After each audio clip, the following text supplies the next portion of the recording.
Is that shot on the red? All right, here's again.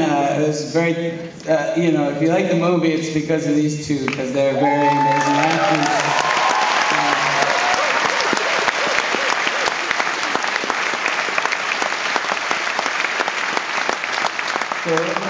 So where did this come from? Deep, dark in your soul, your heart, where did this come from? Like, what was the impetus for it? The impetus was, you know, there's that, the commercial for Tex Pig Fart, right?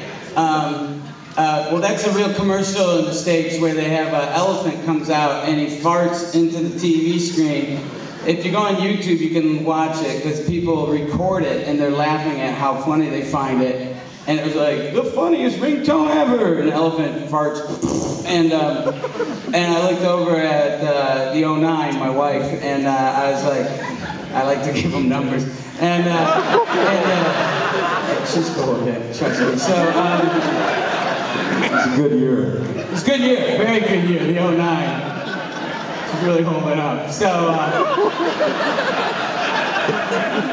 So we both looked at each other and we go, yeah, let's get some guns. Let's start tonight. Her outlook towards mankind is much more positive than mine, even though people think I'm Frank. I think I'm actually Roxy, because Roxy's just fucking batshit crazy and she wants to kill everybody. Where Frank thinks if you got the right people killed, the world would improve. So that's more my wife's outlook. And that is not, even though that guy is quoting Bill O'Reilly when he says he'd rather lose his freedom of speech than defend the ACLU and thinks they're as bad as Al-Qaeda. Even though that character is always quoting Bill O'Reilly, he is not based on Bill O'Reilly at all. I do not want Bill O'Reilly shot. If he was based on Bill O'Reilly, I would have him trying to molest his producers with loofahs. Okay, I'll talk a lot, let these guys talk. All right, Tara, what was, I mean, how do you, when you got this script, I mean, this is a pretty audacious first kind of major role to be going around killing people, and I think you kind of knocked everyone dead with your performance.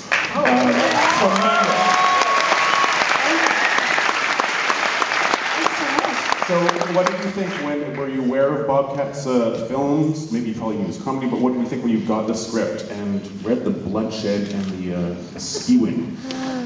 Well, I read it with my mother, and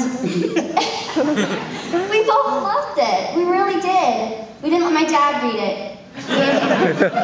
We had to wait for him to watch the screening, but we both really loved it. And I mean, I'm not saying that we want to go out and start killing people, but there's a lot of truth in his script, and I understood that, and my mom understood that. Thank God. And she had a speech that was a little longer, and it's gone from the movie, and I'm back and forth on it. But when I was watching, when she's holding the thing to Michael Fuller, the Bill O'Reilly character, when she's holding the gun, and she starts talking about how, you know, some hillbilly president was talking to Jesus or the Easter Bunny or some other make-em-up friend of his, play friend of his, yeah. So that was your favorite thing, and then I cut it out, so I'm an asshole.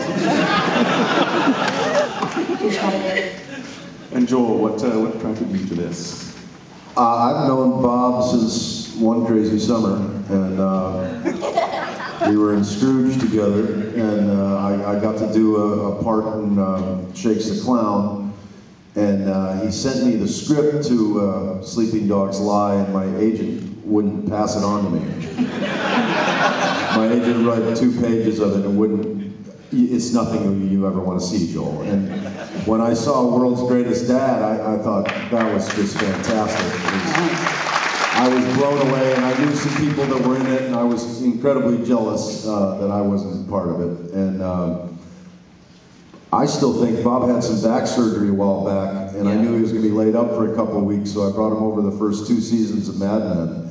And I think after that, he was kind of like, yeah, maybe he could act. I don't know. Well, it was kind of like that. I was really high, but but my wife was like, you know, Joel should be Frank, and I was like, Joel who? No, because I always think of Joel as kind of my doppelganger, but cool. So It's pretty uncanny when you see us next to each other. we are twinsies. What if I don't have my Bobcat hat. walked erect?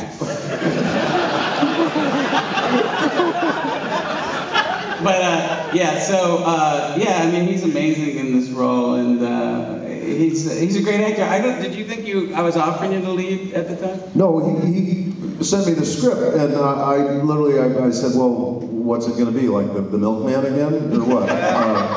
And he goes, no, Frank. Like, the guy? Yeah, the guy. Oh, fuck, yeah. In a second. When I was kind of blown away that he wanted me to be the guy, I thought, you know, I was going to be a shoe salesman or something in a part. You know what I like about is we did a couple of the scenes. Joel had he broke his shoulder. His moped tire exploded. My Vespa tire is a scooter. It's not a moped. Sorry. Oh, sorry. Hey, that's a blue dildo in my ass, not a pink one. There's a huge difference. So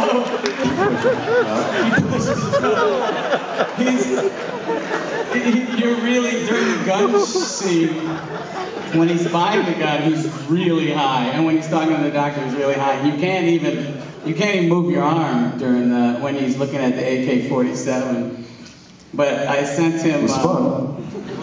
I just sent him and the guy who's selling the gun isn't an actor. Well, I guess he's now, but he was our armorer on the movie. He was the guy who supplied the guns. And Bob's like, well, we've got this scene, and he's just going to riff because he knows everything in the world about guns, and you don't say anything. All right, Bob, sounds great. The guy's never acted in his life, and just let him go with it. All right. Well, I think he did a really good job. Yeah, it was great. He's really good. Do you have any questions for the hippie?